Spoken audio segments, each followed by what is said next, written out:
Pour ceux qui étaient là dimanche, c'était un message qui m'a énormément impacté à titre personnel, qui m'a beaucoup parlé. Et le fait de monter sur la montagne, c'est pas anodin dans les vies de nous, enfants de Dieu. Ce sont des rendez-vous où Dieu régulièrement, comme je le disais, je résume un petit peu ce que je disais dimanche, où Dieu va vous parler à vous, individuellement, à monter sur un certain sommet. Le Sinaï était pour Moïse, mais le Sinaï n'est pas pour nous. Ou du moins, s'il est pour nous, il n'est pas pour tout le monde. Il n'y a eu qu'un seul Moïse qui est monté sur le Sinaï et qui parlait, comme il est marqué, bouche à bouche avec Dieu, face à face avec Dieu. Il n'y en a eu qu'un. Même si les passages disent qu'ils ont vu Dieu, les autres, mais ils ne l'ont pas vu de cette manière-là. Il n'y a eu que Moïse qui est monté là-haut. Mais il doit être notre exemple. Là où on doit prendre le sens de la chose, c'est que quand Dieu nous appelle à monter plus haut, alors nous montons plus haut. Et si notre mont n'est pas le mont Sinaï, mais la montagne de Reims, eh ben c'est déjà pas mal. Comprenez ? Le tout, c'est d'obéir à ce que Dieu veut, là où il veut nous emmener.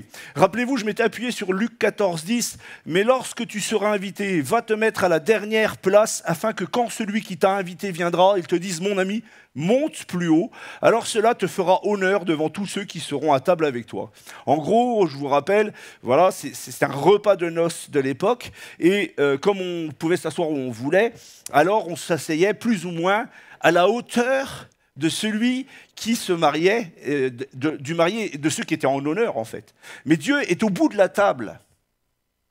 Dieu est au bout de notre table. Dieu dresse une table devant nous. Et cette table, il nous invite à nous y asseoir, ça s'appelle les noces de l'agneau. Hein, on va fêter les noces de l'agneau. Qui sera au bout de la table si ce n'est Christ ? Christ est roi. On vient de le chanter. Donc on aura le roi des rois là-bas. Mais imaginez-vous, Jésus sur cette terre, il dit, voilà, je vous invite tous, dimanche prochain, à manger avec moi. Mais quand vous arrivez, vous n'êtes pas placé. Il ne vous a pas placé. Et il vous dit, mon enfant, vas-y, assieds-toi. Et wow, on va tous courir à se mettre à sa droite ou à sa gauche. Hein. C'est ce que la mère de Jean et Jacques, de Jean et de Jacques, avait demandé à Jésus, mais que quand ils seront au ciel, là, peux-tu mettre mon fils un à ta droite, à ta gauche ? Et il lui dit, tu ne sais pas ce que tu demandes, parce que ça, c'est le Père. C'est lui qui décide. Et s'il doit être à ma droite, il le sera. S'il ne doit pas être à ma droite et qu'il est 3 chaises plus loin, il sera 3 chaises plus loin. Mais il est quand même à la noce. Et donc, il faut se réjouir parce qu'on est sauvé. Alors ça, c'est plus un problème. Alors Dieu, notre Père, a préparé une table des noces. Celle de l'agneau, elle est magnifique. Mais s'il nous dit, mon ami, monte plus haut, vas-tu rester assis à ta chaise ? Ben non. On va courir, s'asseoir plus près, pour être au plus près du cœur du Seigneur. Eh bien, c'est l'image, en fait. Attendre que Dieu nous place, lui. L'attente, c'est lui qui nous place, c'est lui qui nous y amène. Et rappelez-vous, on avait pris Moïse, quand il lui dit de monter plus haut, on avait pris ce texte, et je tiens à le relire, parce qu'on va s'établir que sur ce texte-là ce soir, parce que les points que j'ai amenés dimanche ont été plutôt généraux, et je voudrais vraiment appuyer sur quelques petites choses. Donc, Exode 24, verset 9. Moïse monta avec Aaron, Nadab et Abihu et 70 anciens d'Israël. Ils virent le Dieu d'Israël sous ses pieds. C'était comme un ouvrage de saphir transparent, comme le ciel lui-même dans sa pureté. Il n'étendit point sa main sur l'élite des enfants d'Israël. Ils virent Dieu et ils mangèrent et burent. L'Éternel dit à Moïse, monte vers moi sur la montagne et reste là. Je te donnerai des tables de pierre, la loi et les ordonnances que j'ai écrites pour leur instruction. Moïse se leva avec Josué qui le servait et Moïse monta sur la montagne de Dieu. Il dit aux anciens, attendez-nous ici jusqu'à ce que nous revenions auprès de vous. Voici, Aaron et Hur resteront avec vous. Si quelqu'un est indifférent, c'est à eux qu'il s'adressera. Moïse monta sur la montagne et la nuée couvrit la montagne. La gloire de l'Éternel reposa sur la montagne de Sinaï et la nuée le couvrit pendant 6 jours. Le 7e jour, l'Éternel appela Moïse du milieu de la nuée. L'aspect de la gloire de l'Éternel était comme un feu dévorant sur le sommet de la montagne aux yeux des enfants d'Israël. Moïse entra au milieu de la nuée et il monta sur la montagne. Moïse demeura sur la montagne 40 jours et 40 nuits. Amen. c'est intéressant de découper ce passage, en fait, et de bien s'imprégner de ce qui s'est passé. Tout le monde est appelé à monter, mais le Seigneur, c'est lui qui va définir ton sommet et le mien, en fait. Ce n'est pas nous qui le définissons. Ce n'est pas toi qui dis « je monte vers l'Éternel », c'est l'Éternel qui t'appelle à monter. Aucun homme ne peut monter vers l'Éternel si Dieu ne lui donne pas accès. Nous avons l'accès par le sang de Christ et on a l'impression, parce qu'on est sauvé par la grâce, qu'on peut faire ce qu'on veut, mais on ne fait pas ce qu'on veut. L'Éternel reste le même.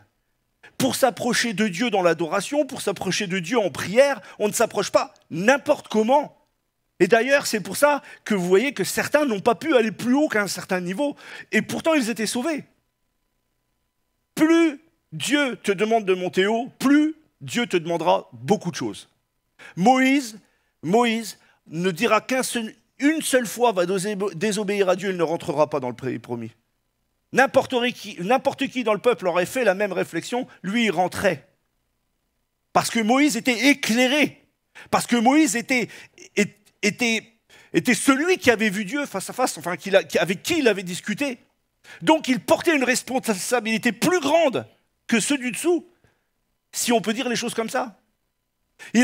Sa responsabilité, c'était d'amener la sainteté de Dieu dans le peuple.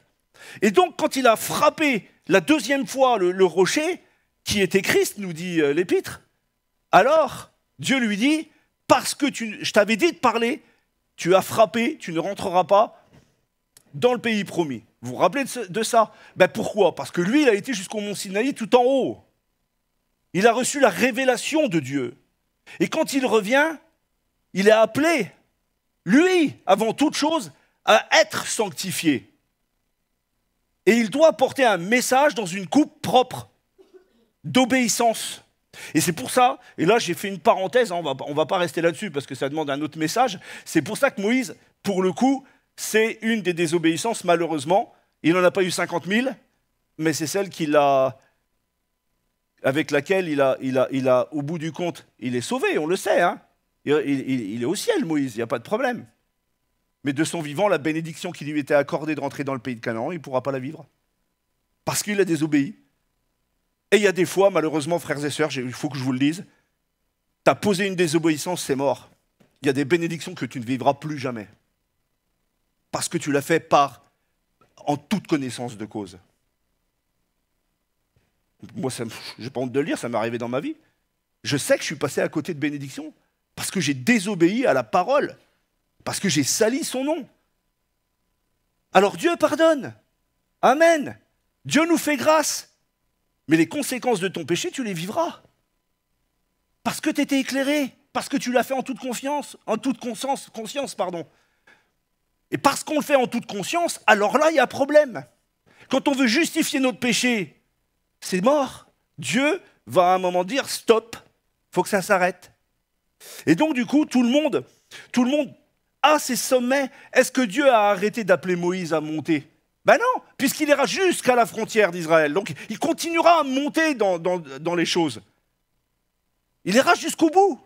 Et je vais même vous dire, il va faire une dernière ascension extraordinaire, celle de la montagne de la transfiguration. Il lui a dit, allez hop, tu montes du sujet des morts et tu viens causer avec Jésus.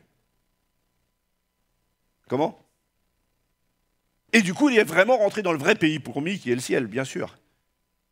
Ainsi qu'Élie, d'ailleurs. Frères et sœurs, quand Dieu nous demande de monter, montons.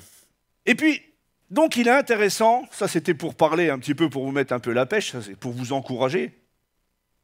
Mais il est intéressant de s'arrêter sur ce texte, sur les personnages du texte. Ici, il nous est parlé de Moïse, il nous est parlé d'Aaron, il nous est parlé de Nadab et d'Abihu et des 70 anciens d'Israël. Rien qu'au premier verset. Et pourquoi on nous donne le détail en fait? On pourrait juste nous dire, Dieu appela Moïse à monter sur la montagne jusqu'en haut.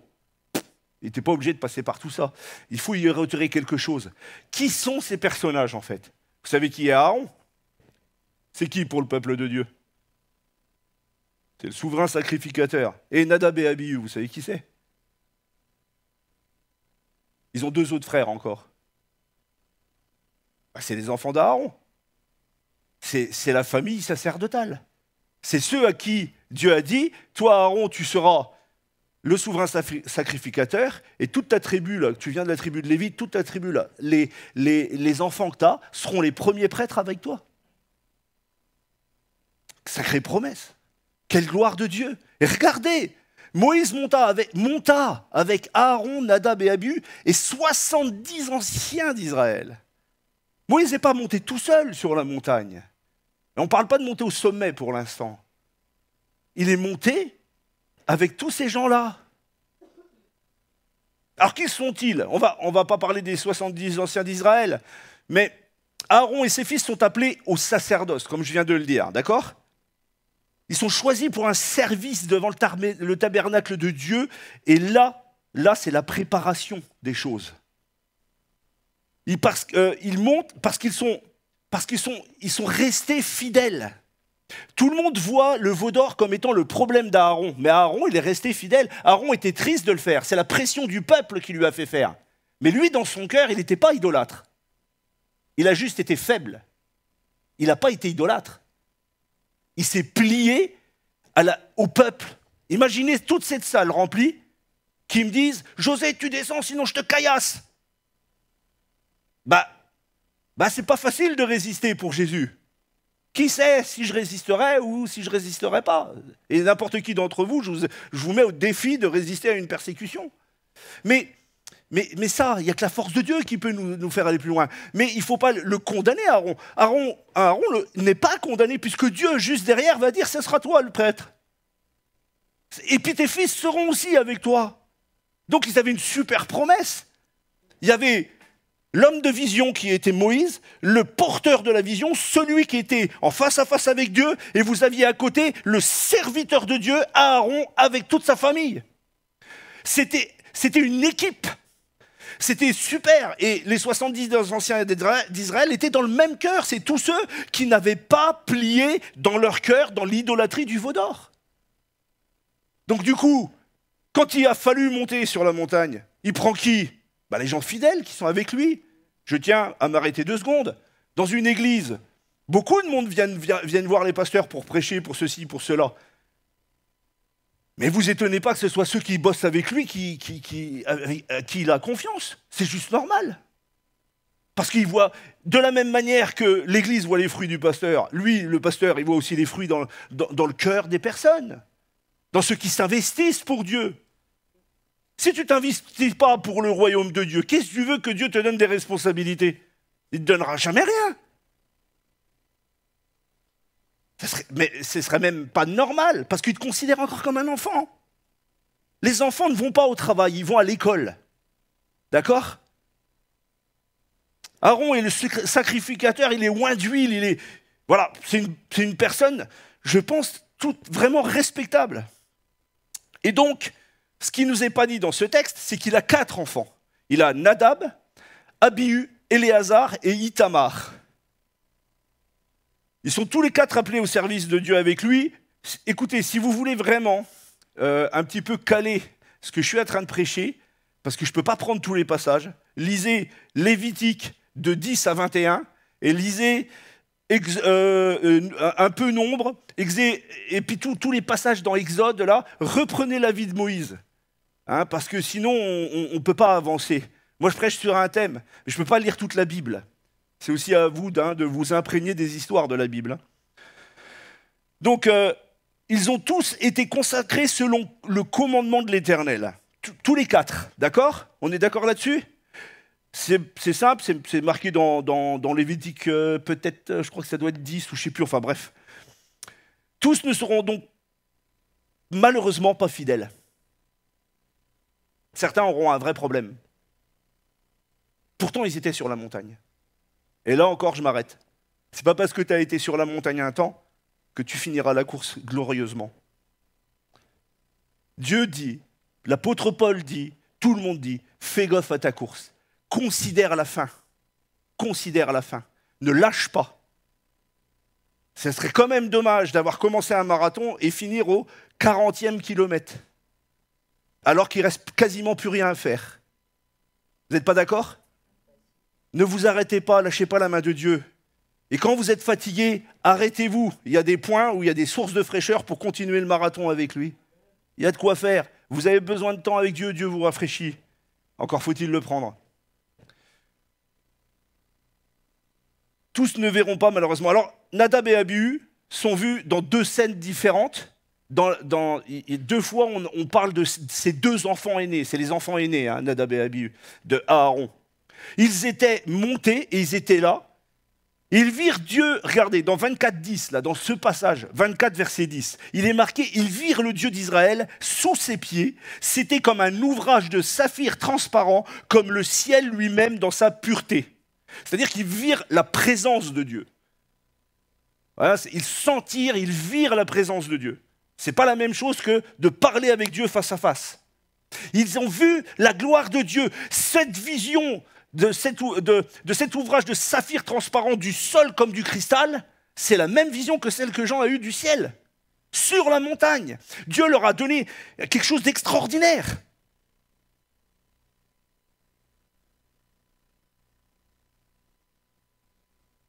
On va reprendre un peu le texte parce que je voudrais quand même aller sur un détail.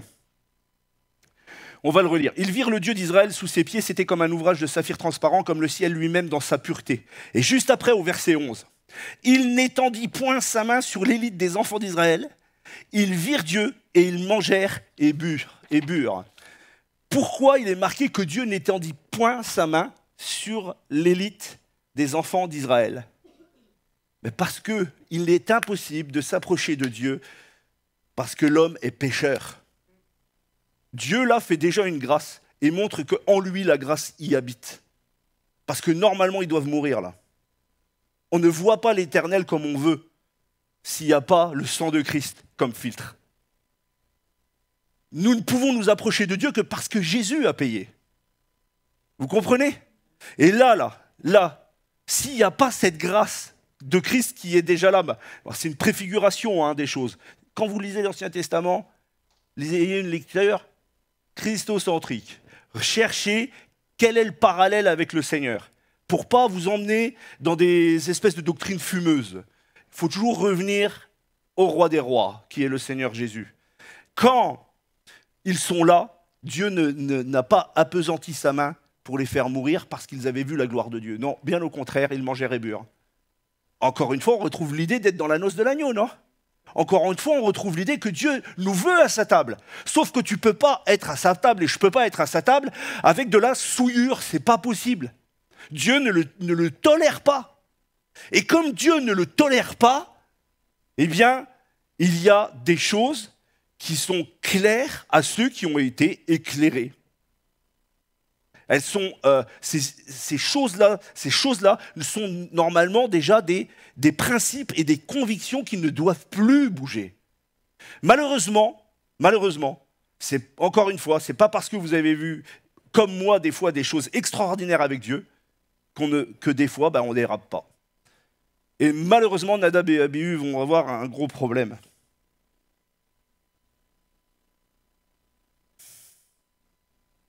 Vous savez,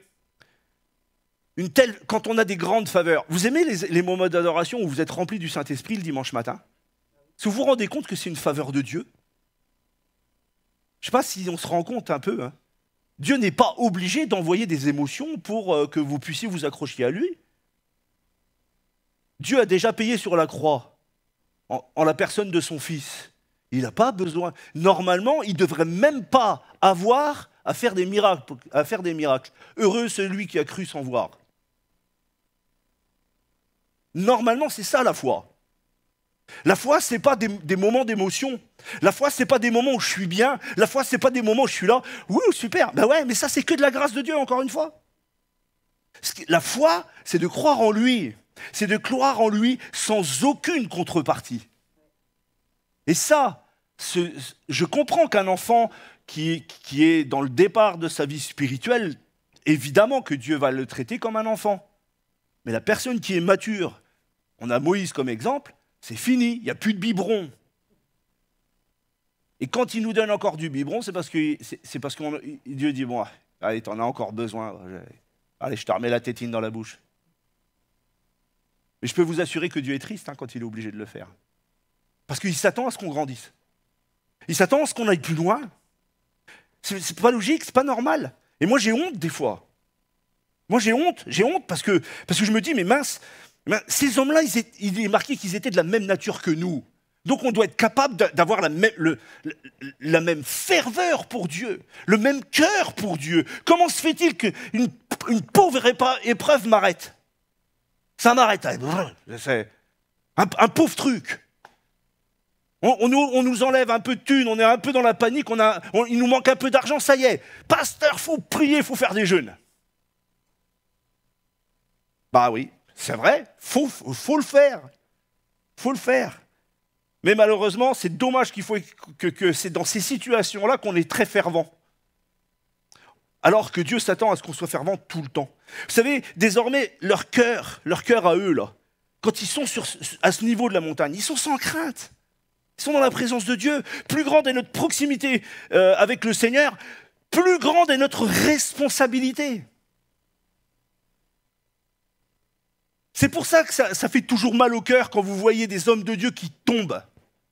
Parce que tu as des gens comme, allez, je ne vais pas dire de nom, mais qui t'ont amené des millions d'âmes et tout d'un coup, il y a une vidéo, le gars il est chopé en je ne sais pas trop quoi, il est, je ne sais pas où il est chopé dans des trucs terribles, dans des péchés que Dieu réprouve.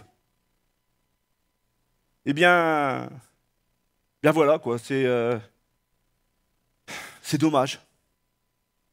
C'est dommage. Et en fait, on ne devrait même pas se réjouir de ça. Des fois, tu entends les chrétiens dire, mais t'as vu, en fin de compte, hein, le gars, il a bossé des années, il a amené des âmes au Seigneur et tout, il s'est fait piéger par Satan dans un péché charnel.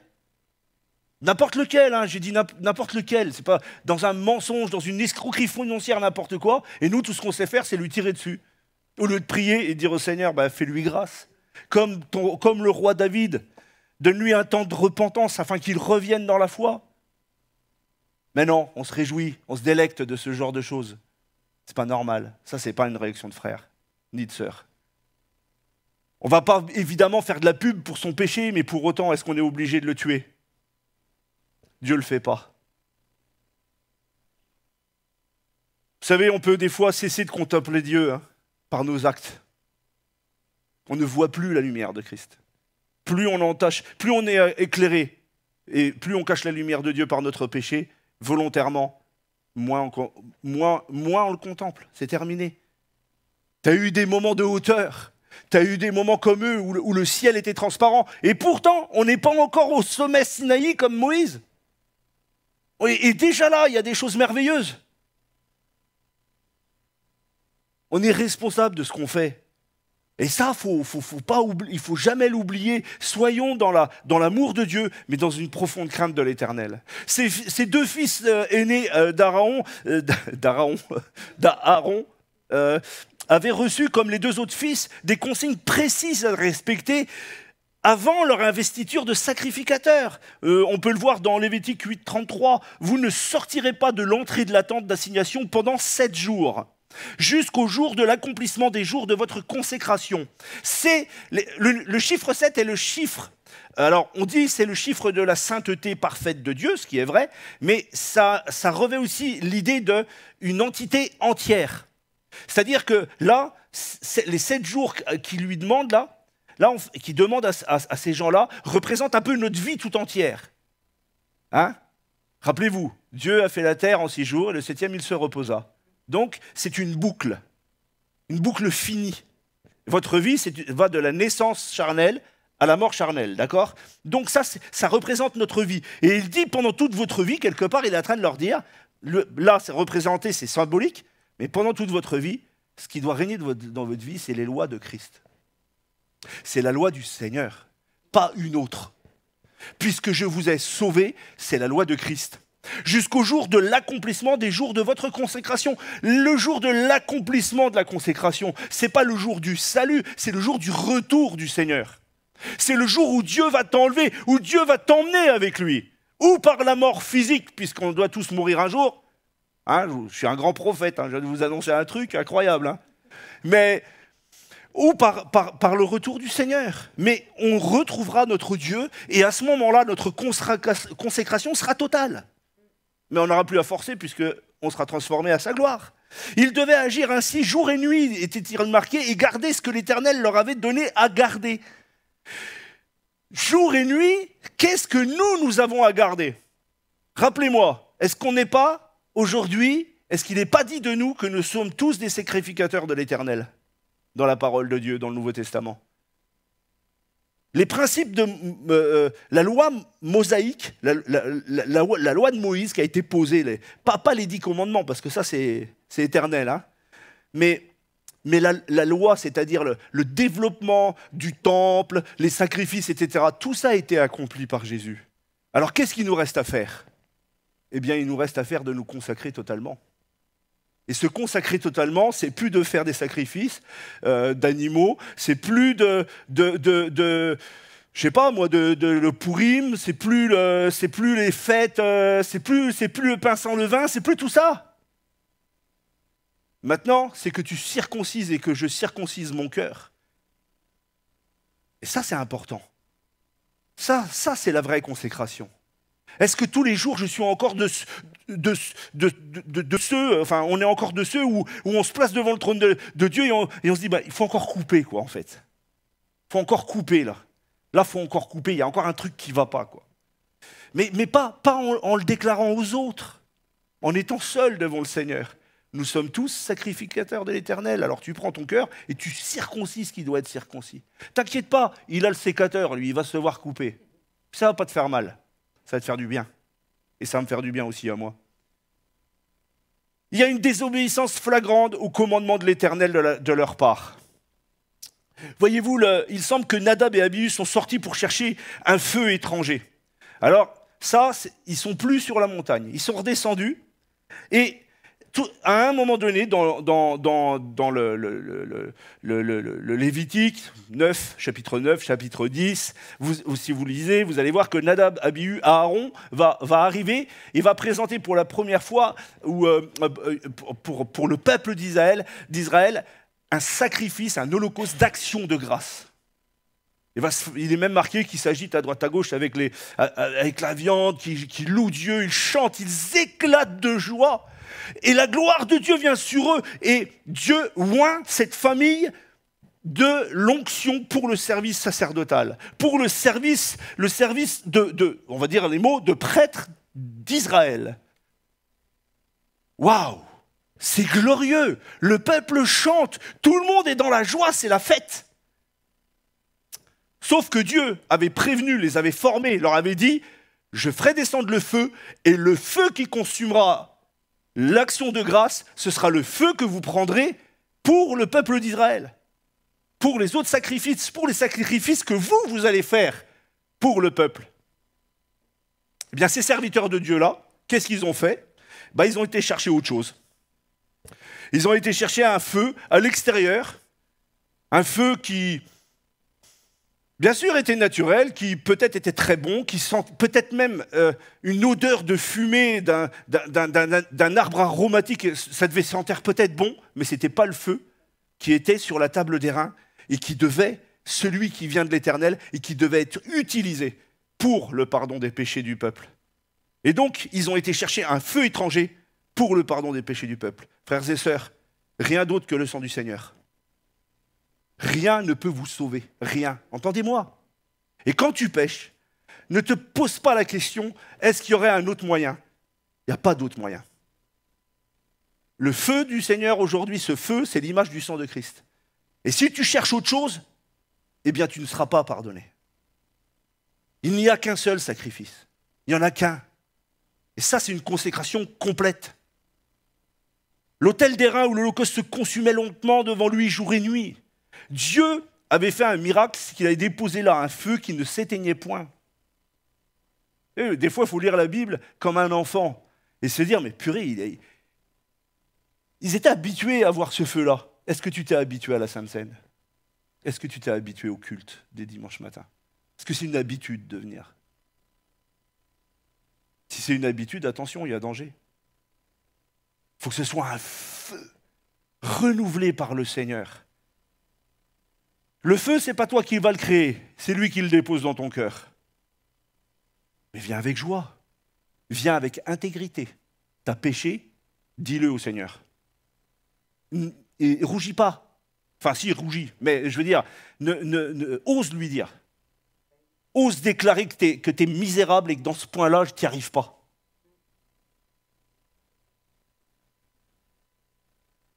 Hélas, c'est un terrible constat pour eux. Hein.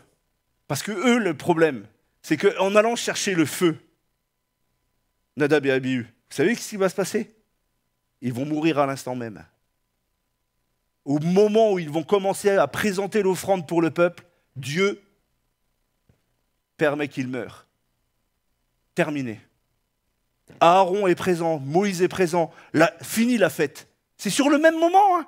C'est au même moment. Ils sont passés de la joie à la mort, puis au deuil. La tristesse du départ de gens qui ont désobéi. Bien sûr que nous sommes tristes pour ceux qui sont pas sauvés. Mais ce n'est pas parce que tu es triste pour ceux qui ne sont pas sauvés qu'il faut aller se mettre dans la même boue qu'eux. Protège ton cœur plus que toute autre chose.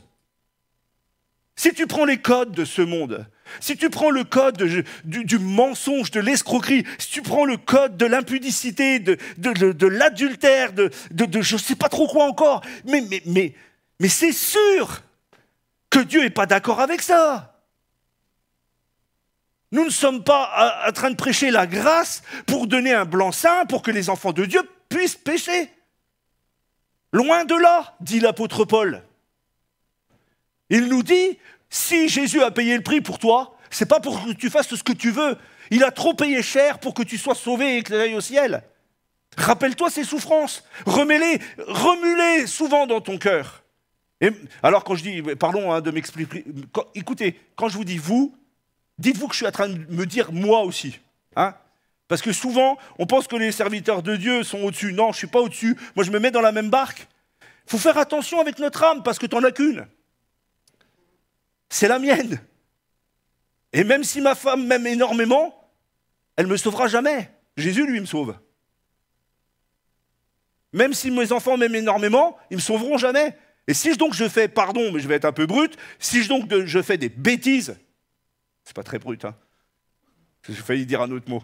Si donc je fais des bêtises, ben je suis responsable de ce que je fais. Et tu n'auras pas à pleurer devant ton père qui est chrétien ou devant ton enfant qui s'est converti, qui marche bien dans la sainteté. Mais Dieu ne va pas te parler de tout ça. Il va dire, mais toi, qu'est-ce que tu as fait? Je t'ai emmené là. Je t'ai emmené avec les 70 anciens. Tu as vécu des trucs de fou. Et maintenant, tu fais quoi? Tu vas chercher un feu étranger? Ou tu continues à puiser dans le feu éternel de Dieu qui est le sang de Christ? Continue à puiser la présence du Seigneur. Aucun péché n'est impardonnable. Dieu veut des gens qui mettent leur cœur sur le tour. Mettez votre vie en sacrifice pour Christ et Dieu vous sauve. C'est aussi simple que ça. Il y a un jugement immédiat. Lévitique c'est marqué le feu sorti de Lévitique 10.2, pardon, si vous voulez noter. Le feu sortit de devant l'Éternel et les dévora. Ils moururent devant l'Éternel. Ils moururent devant l'Éternel. Ils moururent devant l'Éternel. Ça veut dire quoi, ils moururent devant l'Éternel? Je vous pose la question, allez. On est ensemble, vous pouvez parler, c'est pas... Ben non, ils vont en perdition. Ils mourirent devant l'Éternel. Pourquoi on met le détail? Pourquoi on met le détail, en fait? Il pourrait dire simplement ils moururent. Ce qui voudrait dire, le châtiment, ça a été la mort charnelle. Mais là, ce n'est pas la mort charnelle. Là, c'est la mort, ils vont en enfer. Mais qu'est-ce que vous croyez? Dieu vous a donné un saphir pur. Qu'est-ce que vous en faites? Vous le taillez et puis vous faites des belles facettes en travaillant, en aimant Dieu, etc. Ou est-ce que juste la grâce de Dieu, c'est un jeu, quoi? La grâce de Dieu, ce n'est pas un jeu. Hein. La grâce de Dieu, c'est un cadeau immensément énorme pour nous, qu'on doit préserver dans un écrin qui s'appelle une vie sanctifiée. Et frères et sœurs, franchement, quand Dieu dit « Hé, monte plus haut », Ça veut dire qu'il va aussi dire, écoute, je vais te donner des choses beaucoup plus grandes. Tu vas avoir des trucs extraordinaires, mais tu es responsable de ta coupe. Et de la même manière que je t'ai donné des choses extraordinaires, de la même manière, je suis capable de te les ôter. C'est pour ça qu'on a des exemples comme ça, qui nous préviennent, ils nous mettent en garde. Souvent, nous jouons, malheureusement. On joue. On joue avec notre vie. Mais Dieu nous a libérés, n'est-ce pas? Si Christ nous a affranchis, c'est pour être libre. Mais libre de quoi? Libre du péché, justement. Pas libre d'aller vers le péché. Deux de leurs cousins, qui n'étaient pas des sacrificateurs, vont être là. Et Aaron, je vous fais l'histoire, parce que sinon, encore une fois, ça demande beaucoup de lecture. Aaron et Moïse sont là, ils sont tristes, et le père Aaron, il est là, il est triste. Il est triste. Il est triste de ce qui vient de se passer, ils sont dans le deuil, il est abattu. Mais voyez-vous, on voit que son cœur, même étreint par la douleur, il va quand même reconnaître que Dieu a agi avec justice. Mettez-vous à sa place. On a facile de dire qu'Aaron, c'est le gars avec le veau d'or. Mais ça, c'est une position de foi énorme. Vous savez que Jésus dit dans Marc 10, 37, allez, on va l'afficher, Marc 10, 37. Désolé de vous réveiller à la technique. Ah ouais, non, c'est pas ce verset-là, ça c'est Apocalypse 3, 8. Alors, accorde-nous, lui dirent-ils, d'être assis l'un à ta droite. Non, je me suis trompé alors. Ah, désolé. C'est pas Marc, c'est Matthieu. Aïe, aïe, aïe, aïe, aïe. C'est la fatigue. Allez-y, les techniques, vous pouvez vous foutre de moi puisque je viens de vous chambrer. Celui qui aime son père ou sa mère plus que moi n'est pas digne de moi. Et celui qui aime son fils ou sa fille plus que moi n'est pas digne de moi. Amen.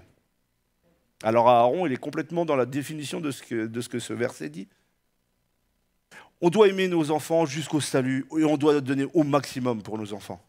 Mais s'ils vont contre l'Éternel, volontairement, ne les justifie pas. Prie pour que ça change. Mais justifie pas leur vie de péché. Ne dis pas, il faut qu'ils vivent le monde, il faut qu'ils fassent leur expérience. Mais ce n'est pas une obligation. Quand j'entends ça, ça m'énerve. Nous qui venons du monde, on sait combien on a mis du temps pour guérir, et encore des fois ça me saoule parce qu'il y a des guérisons qui ont du mal il y a des cicatrices qui ont du mal à se refermer. Et quand on vous dit, mais faites attention, vous êtes jeunes, vous avez tout le pack qui vient du ciel, mais préservez vos cœurs, vous allez être des héros pour Dieu. Ah non, mais il faut que je fasse mon expérience dans le monde. Parce que si j'y vais pas, je ne pourrais pas dire que je me suis converti. C'est presque ça qu'on nous dit. Mais c'est débile, tu joues avec le feu étranger. Pardon d'être cash, mais ne joue pas avec le feu étranger. Et ça vaut pour les plus vieux. On ne joue pas avec le feu étranger. Dès qu'on joue avec le feu étranger, frères et sœurs, il y a que le sang du Seigneur qui peut l'éteindre. Mais combien de fois j'entends, mais j'y arrive pas. Acharnellement, des fois, on n'y arrive pas, malheureusement. Ok. Mais quand on y va volontairement, en se disant, mais en fait, Dieu... quelque part, tu vois bien, j'y arrive pas, donc tu l'acceptes. Non, Dieu l'accepte pas. Dieu l'accepte pas, puisqu'il te donne la force, justement, d'aller au plus loin avec lui. C'est un sacré, quand même un terrible contraste. À peine consacrés, Nadab et Abihu présentent devant l'Éternel à feu étranger. Ce feu n'avait donc pas été pris sur l'autel, mais leur désobéissance délibérée les conduit au désastre. Ils se sont rendus coupables d'un grand péché en faisant ce que l'Éternel ne leur avait pas commandé. J'ai répété ça parce qu'il faut comprendre qu'à un moment donné, Dieu a le droit de donner des ordres. Et ça, les chrétiens d'aujourd'hui ne veulent plus l'entendre. Dieu est un Dieu d'ordre. Dieu donne tout son amour comme un bon père, mais il est le chef de la maison. Et s'il te donne un ordre, il t'a donné un ordre. Il t'a pas dit, tu as le choix. Je dis, tu fais, je suis le roi. Et ça, malheureusement aujourd'hui, je le dis comme je le pense, la pensée du monde, de ce monde aujourd'hui est complètement rebelle à ça. Bah écoutez, on a même un parti politique qui s'appelle la France Insoumise. L'insoumission, on a l'impression que l'insoumission, c'est quelque chose de super. Être rebelle et insoumis, alors là, nous, on est des gens libres, parce qu'on est rebelle et insoumis. C'est complètement à l'envers de Dieu. Dieu, il te dit, si tu es rebelle et insoumis, dehors. C'est quand même difficile aujourd'hui de prêcher la grâce en disant ça, parce que les chrétiens ne l'acceptent plus. Alors, je ne parle pas de nous, on accepte tout, mais je parle des autres. Les autres, ils les acceptent plus, c'est incroyable. Hein. Bah, soyons sincères. Des fois, c'est compliqué. Hein. Ma petite personne, mon petit caractère. Ah, c'est moi qui ai raison. C'est moi. Ben non, t'as pas raison. Si Dieu dit, il a dit. Si Dieu dit que c'est comme ça qu'on doit vivre, c'est comme ça qu'on doit vivre. C'est pas, t'as pas à dire, ben voilà, si, ben voilà, on peut prendre un peu à droite. Mais si tu prends un peu à droite, c'est pas la bonne route. La bonne route, c'est tout droit avec lui. Monter vers la montagne, c'est pas descendre, c'est monter quand il t'appelle. Aaron, son cœur était étreint donc par la douleur. Vous savez, vous vous rappelez de ce passage, juste comme ça, j'ai une pensée là, de Samuel, quand il était petit, le prophète Samuel. Qu'est-ce qu'il dira à Élie? Qu'est-ce que Élie dira? Élie, ses enfants avaient fait n'importe quoi, comme ici Aaron et ses deux fils là. Ben, Élie finira par dire, écoute, c'est l'Éternel, fais ce qu'il te dit. Si Dieu dit quelque chose, il faut le faire.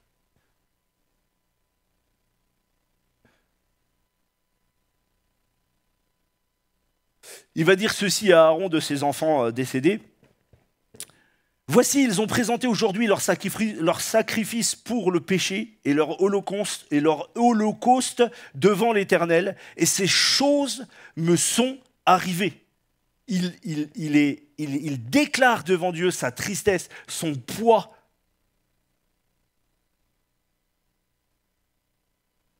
En fait, Aaron vient de se rendre compte, à travers ses enfants, que le contact permanent avec le péché, celui qui gâte sa vie, c'est-à-dire celui qui habite son corps au péché et qui l'accepte, qui se laisse vaincre quelque part et qui se dit bon, Dieu n'en prendra pas garde, eh bien malheureusement, on voit un Dieu qui a un jugement très sévère. Je ne crois pas que Dieu ait changé. Je crois juste que Dieu nous aime tellement qu'il a donné son Fils sur la croix. Mais là-dessus, Dieu reste quelqu'un de saint. Il n'y a pas une ombre de variation chez lui. De manière solennelle, Dieu établit ici une nouvelle relation avec son peuple. Cet épisode va montrer au peuple que, attention, si je vous choisis pour me servir, alors vous vivez ce que je vous demande de vivre. Ne faites pas n'importe quoi. Ne faites pas n'importe quoi. Attention, on ne joue pas avec la sainteté. On le voit au début du chapitre, hein, dans Lévitique, le chapitre 16 de Lévitique dit « L'Éternel parla à Moïse après la mort des deux fils d'Aaron. Lorsque s'étant approchés de l'Éternel, ils moururent. Dis à Aaron ton frère qu'il n'entre pas en tout temps dans le lieu saint, au-dedans du voile, dans le propitiatoire qui est sur l'arche, afin qu'il ne meure pas non plus, car j'apparais dans la nuée sur le propitiatoire. » Et voilà, on en revient à l'histoire de la montagne. Dieu a appelé Aaron jusqu'à un certain niveau de la montagne. Vous êtes d'accord avec moi? Ce que je viens de vous lire, je ne sais pas si vous l'avez compris, mais après la mort de ses deux fils aînés, Dieu n'a plus permis à Aaron de rentrer avec Moïse dans le lieu très saint. Il lui dit, reste à l'extérieur, car j'apparais dans la nuée, toi tu restes à l'extérieur. Tu es toujours dans mon peuple, tu es toujours sauvé Aaron, mais tu ne peux plus rentrer là. Oh! Il était vivant. Il était vivant, il était toujours sauvé. Mais là, Dieu lui dit, Non, non, maintenant, il n'y a plus que mon serviteur Moïse qui rentre. Selon comment tu traites la coupe que Dieu t'a donnée, c'est-à-dire comment tu traites ton corps, ton âme et ton esprit, eh bien, tu auras plus ou moins une proximité avec Dieu. C'est tout, ça s'arrête là. Pas parce que Dieu veut te rejeter, mais parce que Dieu ne supporte pas le péché. Je vais vous dire quelque chose, un témoignage. À chaque fois que j'ai été emprunt, et j'ai vécu une vie comme ça sexuellement, parce que la pornographie a sali ma vie. Et je dois me surveiller encore aujourd'hui. Nous ne sommes pas des super-héros. Il faut se surveiller. Et ça fait ça, ça monte, ça descend, ça monte, ça descend. À chaque fois que ça descendait, l'onction de Dieu, je la sentais partir. Et tous, je vous vois là. Il y en a beaucoup d'entre vous, vous êtes matures dans le Seigneur, et il y en a certains que je vous connais depuis des années. Mais à chaque fois que vous avez péché, je suis persuadé que Dieu a enlevé l'onction de votre vie. Vous sentiez mal. Tu viens là adorer le dimanche matin, tu pleures, ton cœur il est sec. Tout le monde est dans la joie, tout le monde reçoit de l'huile. Toi, tu as juste un filet. Parce que Dieu, comme à Aaron, il te dit, reste dehors pendant un temps, il faut que tu comprennes. Il faut que tu comprennes. Tu joues pas. Mon alliance, c'est mon alliance. Tu t'es marié avec moi, te dit le Seigneur. Tu ne peux pas faire n'importe quoi. Tu ne peux pas faire n'importe quoi. C'est mon nom que tu salis quand tu vas témoigner. Comment peux-tu aller témoigner et vivre une vie comme ça? Il y a tout ça qui arrive dans ta tête. Et c'est normal, parce que le Saint-Esprit convainc de péché. Et là, tu plies le genou, tu te repens, et Dieu te repardonne. C'est pas un Père qui nous aime, ça? Ben, jouerons pas jusqu'au jour où il va dire stop, tu peux plus rentrer. Hein. Ne jouons pas. S'approcher de Dieu, c'est pas un jeu. C'est au contraire un profond respect, où on incline notre cœur. Les amis, la maison où nous sommes ici, je ne parle pas des murs, hein, mais la maison qui s'appelle l'Église, quand nous nous rassemblons, peu importe le lieu, quand nous sommes ensemble, veillons à y amener de bonnes choses. Vous voyez, ces deux fils ont amené un feu étranger. Si un feu étranger t'habite ce soir, demande pardon à Dieu à la fin de la réunion. Demande-lui d'avoir la force d'arrêter, d'aller chercher ce genre de feu et de reprendre le feu saint du Seigneur.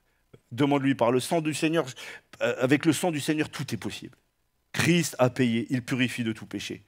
Mais sois sincère avec l'Éternel. Il révèle alors à Moïse dans la suite du chapitre de quelle manière il a pourvu au maintien de la relation, vous voyez, avec son peuple. Et c'est à travers la tente d'assignation, je ne sais pas si vous avez remarqué, mais toutes ces choses-là, quand on dit que l'Église n'est pas importante, que les rassemblements ne sont pas importants, ce n'est pas à vous que je vais dire ça puisque vous êtes là, mais quand cette pensée est là, rappelons-nous d'une chose, c'est que vous parcourez toute la Bible, à chaque fois qu'il y a eu des rassemblements où la sainteté de Dieu était là, c'était un rendez-vous de Dieu extraordinaire, n'est-ce pas? Mais on ne joue pas. Rappelez-vous d'Ananas et Saphira, par exemple. Pas d'Ananas, mais d'Ananias et Saphira. Rappelez-vous du roi Osias, qui a voulu prendre la place du sacrificateur. Le jugement est venu tout de suite, bam! Rappelez-vous de David. David qui fait porter l'arche par un chariot alors que Dieu lui avait dit, depuis toujours, il connaissait la parole. C'est les Lévites qui la portent sur leurs épaules. Tu ne peux pas changer la parole de Dieu. Là, elle ne se change pas. Quand Jésus a dit que le temps du sabbat est terminé, il est terminé. Ceux qui fêtent le sabbat aujourd'hui, ils sont dans la loi mosaïque. Et Dieu dit, si tu fais une loi, tu dois accomplir toute la loi. Et comme tu ne peux pas l'accomplir, c'est pour ça que Jésus est venu, tu seras en train de pécher. Ne remplacez pas l'évangile par autre chose que l'évangile. Christ est venu, il a payé le prix, il a dit c'est comme ça que ça marche. Eh bien si c'est comme ça que ça marche, marchons comme ça. Mes amis chrétiens, la maison dans laquelle nous sommes, elle est sainte. Mes amis, mes enfants, les enfants de Dieu ont une maison. Et cette maison, elle est chère au cœur de Dieu. Donc on n'y amène pas n'importe quoi. 1 Timothée 3,15. Mais afin que tu saches, si je tarde, comment il faut se conduire dans la maison de Dieu. Qui est l'église du Dieu vivant, la colonne et l'appui de la vérité. Frères et sœurs, rappelez-vous, Comment Paul, il dit à Timothée, exhorte Évodie et Syntyche à revenir à de meilleurs sentiments. Quand nous sommes dans des problèmes fraternels, veille à ce que tu sois au maximum dans la paix. Ne laisse rien entre toi et Dieu venir pourrir ta vie. S'il y a un problème fraternel, résous-le, demande pardon à Dieu et va demander pardon à ton frère et ta sœur. Continue ta marche. Et si l'autre, il n'accepte pas ton pardon, tant pis. Toi, de tout cœur, répare les choses. Parce que la maison de Dieu, on doit s'y conduire comme Dieu l'a dit. Pas comme nous voulons. Dieu le Fils est souverain sur sa maison, le Saint-Esprit y habite et la gouverne à la gloire du Père et du Fils. Et c'est le Saint-Esprit qui gouverne l'Église. Ce n'est pas nous, ce n'est pas les pasteurs, c'est le Saint-Esprit qui gouverne l'Église. Moi, je vais vous dire quelque chose. Organisez l'Église. Organisez l'Église. Et ça vaut pour tous les responsables de toutes les églises. Dans n'importe quel domaine, organisez de manière humaine, sans soumettre tes projets à Dieu, tu pèches. Parce que si tu as une pensée et que tu es vachement intelligent, je sais pas moi, tu es manager, tu es dans un gros groupe, tu sais gérer des millions de personnes, c'est pas la même chose que de gérer le cœur d'enfant que tu dois aimer. Ça n'a rien à voir. Un cadre dans une église, si on peut dire les choses comme ça s'appelle des diacres, eh bien il doit être rempli d'esprit et de sagesse, et non pas de méthode. Et non pas de « il faut faire comme ci » ou « il faut faire comme ça ». Dieu n'a que faire de ça. Il est meilleur organisateur que nous, hein, le Saint-Esprit, je vous assure. Hein. Il ne nous fera pas faire n'importe quoi. Donc tous nos projets sont soumis à l'Éternel. Amen. Ça aussi, c'est sanctifier sa vie, de soumettre ses projets à l'Éternel. Il me reste 10 minutes et on va s'arrêter puisque j'arrive à la fin de mon message. Mais dans les premiers temps de la formation de l'Église en assemblée, quand Ananias et Saphira, ils ont vécu ça, rappelez-vous, pourquoi sont-ils morts sur le moment? Quel était leur péché?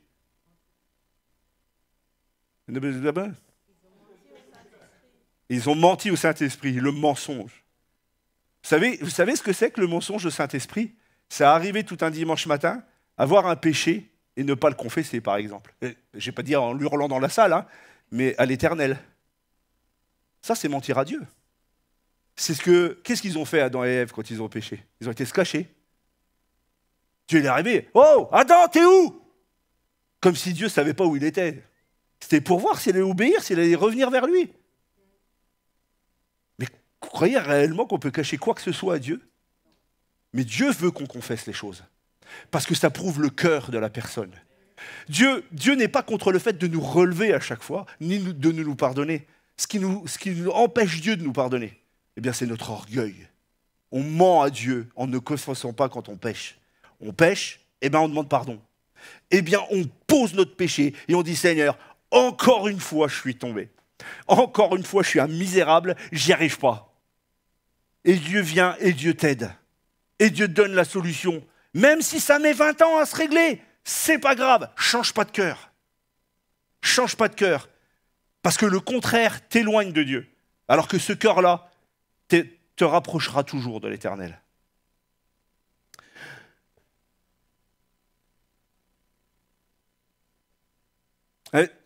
Un jugement comme un Ananias et Saphira donnera quand même à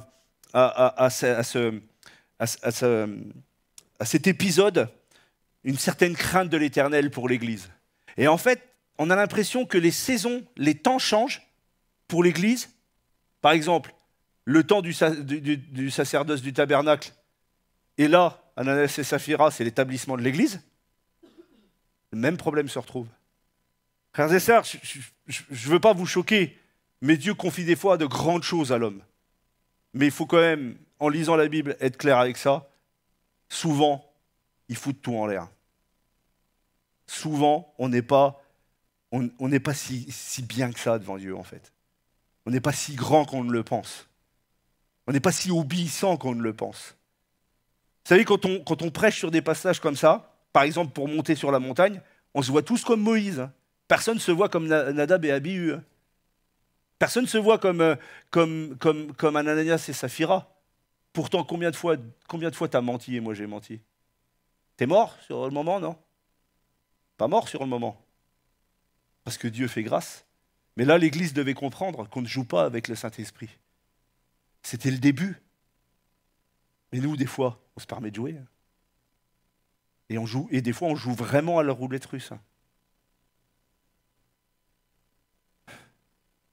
Vous savez, dans la mesure où Dieu est exalté et loué dans nos pensées, plus Dieu est présent, vous savez, c'est ce que dit Jésus, ce que dit Lamentation, que les bontés de l'Éternel ne sont pas épuisées, et plus ces choses sont vécues, eh bien, plus on sera en accord avec ce que Dieu aime, tout simplement.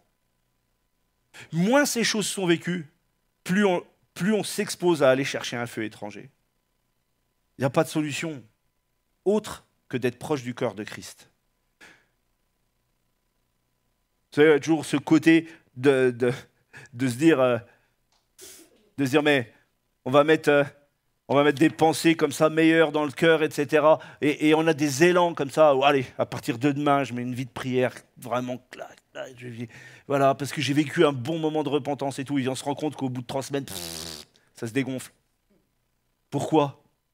Parce que, frères et sœurs, l'ennemi ne cessera de nous attaquer. Vous êtes tous des sacrificateurs de l'Éternel. Ayez les yeux ouverts. Le diable ne vous attaquera pas par des maladies. Il ne vous attaquera pas si vous êtes attaqué par des maladies, c'est donc que vous sanctifiez votre vie. Parce que s'il tape comme ça et que Dieu permet une épreuve de ce sens-là, c'est que vous êtes quelqu'un de sanctifié. Mais s'il peut vous piéger, il vous piégera d'une autre manière. Les serviteurs de Dieu ne sont pas piégés comme ça. Ils sont piégés par le découragement. Ils sont piégés par la tentation. Ils sont piégés par des choses qui sont beaucoup plus subtiles. C'est pas, vous savez, quand l'apôtre Paul énonce toutes ses souffrances, pour lui, ce n'est pas des attaques du diable. Ça, c'est des épreuves que Dieu a permis dans sa vie. Mais les vraies attaques du diable, c'est celles qui t'emmènent vers la perdition. Et les vraies attaques du diable, c'est celles qui vont faire rentrer dans ton cœur que tu ne peux pas être vainqueur d'un péché, par exemple. Alors, il diminue la puissance de Christ dans ta vie, en fait, parce que tu l'écoutes. On peut ne pas laisser nicher ses pensées en étant de ceux qui plions le genou et qui nous repentons clairement. Frères et sœurs, je voulais finir en étant sincère avec vous. Si donc je vous prêche ça, eh bien je dois faire encore mieux, moi. Je dois veiller sur ma coupe encore plus que vous. Ben, je vais vous dire sincèrement, soyons honnêtes. Il y a des fois, je pense qu'il y en a parmi vous qui êtes assis, vous êtes beaucoup plus grands que moi. Moi aussi, j'ai des épisodes dans ma vie où c'est difficile. Les serviteurs de Dieu, ce n'est pas des super-héros. Le Saint-Esprit est un super-héros, et c'est le seul d'ailleurs. Soyez conscients de ces choses. Et protégez votre cœur plus que toute autre chose. Les rachetés sont appelés aujourd'hui encore à servir. La parole met l'accent sur leur sainteté dans le monde pratique. Comment vous voulez comprendre que quelqu'un sanctifie sa vie si tout ce qu'il fait est à l'envers de ce que Dieu dit ? Il y a un problème. Mais le croyant devrait se tenir normalement à l'écart de tout ce qui excite la chair, de tout ce qui... De ce monde qui veut nous faire rentrer des trucs dans la tête. Vivons beaucoup de choses. On peut vivre beaucoup de choses, mais on n'a pas le droit de prendre un feu étranger. On n'a pas le droit. Et quand on le fait, ça fait une catastrophe dans vos familles, ça fera une catastrophe dans tout. Dans votre église, dans vos autres entourages. Le feu étranger, il faut le laisser dehors. Parce que le feu étranger ne laissera pas la place au culte du Seigneur. Il ne laissera pas la place à l'adoration. Il ne laissera pas la place à la louange. Tu vas être tellement mal dans ton cœur que tu ne pourras... Ça va pas. J'entends souvent ces gens qui, quand ils se repentent, disent mais pendant un temps, mon adoration, j'avais l'impression qu'elle ne dépassait pas le plafond. Hein, ils ont ces termes-là. Pourquoi ? Parce que, en fait, tu es tellement accusé dans ton cœur que tu n'arrives plus à avoir le contact avec Dieu. Et qui a mis la barrière ? Dieu ou toi ? Ou moi ? C'est nous. Puisque c'est nous qui péchons, c'est pas lui qui pêche. Donc enlève le péché, puis hop, ça se rapproche. C'est aussi simple que ça. Alors nous avons le privilège d'avoir été emmenés par Jésus sur la montagne du salut, n'est-ce pas ? C'est pas vrai ? Vous êtes tous sauvés. Qui n'est pas sûr de son salut ici ? Ah, bah tout le monde est sûr de son salut, donc du coup, on est bien tous sur la montagne du salut. Bah, j'ai juste envie de dire, veillons à y rester, quoi. Parce qu'on a tout pouvoir pour y rester. On a tout pouvoir pour y rester. En acceptant humblement que le sommet que Dieu a prévu pour toi n'est pas celui de ton frère, ni celui de ta sœur, ni celui de ta femme. Dieu, s'il te demande d'aller là, tu vas là. S'il te demande d'aller jusqu'au plafond, tu vas jusqu'au plafond. Mais écoutez bien là où Dieu nous emmène. Si tu as un appel comme Moïse, amen. D'ailleurs, je te laisse la place tout de suite pour prêcher. Hein. Non mais c'est clair, hein, on va être clair quand même. Si tu as un appel comme Josué, qui montera 6 jours, et au 7e redescendra, pendant que Moïse restera les 40, parce qu'il ne pouvait plus rester devant la gloire de Dieu. Mais rappelez-vous, et ça c'est pour finir, pour tous ceux qui suivent des hommes de Dieu, moi je sais que je suis bénéficiaire d'onction de certains hommes de Dieu. Et que si je m'enlève de cette onction, je vais désobéir. Et Dieu me retirera la chose. Je ne vais pas plus loin que ça. Il y a des hommes de Dieu qui sont des exemples. Moïse en était un. Et donc Moïse a dit, rappelez-vous dans ce texte, pas ce texte-là, j'ai lu le verset un dimanche. C'est pas Dieu qui dit à Josué de monter, c'est Moïse qui a dit à Josué de monter avec lui. Il était sous l'onction de l'homme de Dieu tout un temps. Parce que c'était Josué qui devait reprendre le peuple. Mais qu'est-ce qu'il en savait, lui, Josué? Il n'en savait rien. Il a suivi Moïse par obéissance. Et il n'a pas obéi à l'Éternel. Il a obéi à Moïse. Monter avec Moïse sur la montagne, c'était déjà grandiose. Donc, quand il arrive là-haut, 7 jours après, il redescend. Parce qu'il y a des temps qui n'étaient prévus que pour Moïse. Dieu a dit, Moïse, maintenant, c'est toi qui montes 40 jours. Et c'est à toi que je donnerai l'étape de la loi. Et personne ne pouvait rester. La gloire de Dieu était trop intense. C'était une grâce pour Moïse. Point final. C'était son appel à lui. Frères et sœurs, vous avez vos appels à vous, qui vous sont propres. Peut-être tu ne seras jamais sur le mont Sinaï, parce que Dieu ne t'appelle pas à ça. Mais sois au moins au niveau d'Aaron, où tu puisses voir le ciel et sous tes pieds, où tu puisses toucher la gloire de Dieu. Au minimum, sanctifie ta vie. Et au maximum, donne 100%. Parce qu'en donnant 100%, c'est sûr, il va te demander d'aller plus haut. Ça, c'est clair. Dieu a défini des sommets différents pour chacun. Mais une chose que je voudrais répéter ce soir, et je finis par cette prière pour nous, c'est soyons conscients que le feu étranger n'est pas permis dans la maison de Dieu.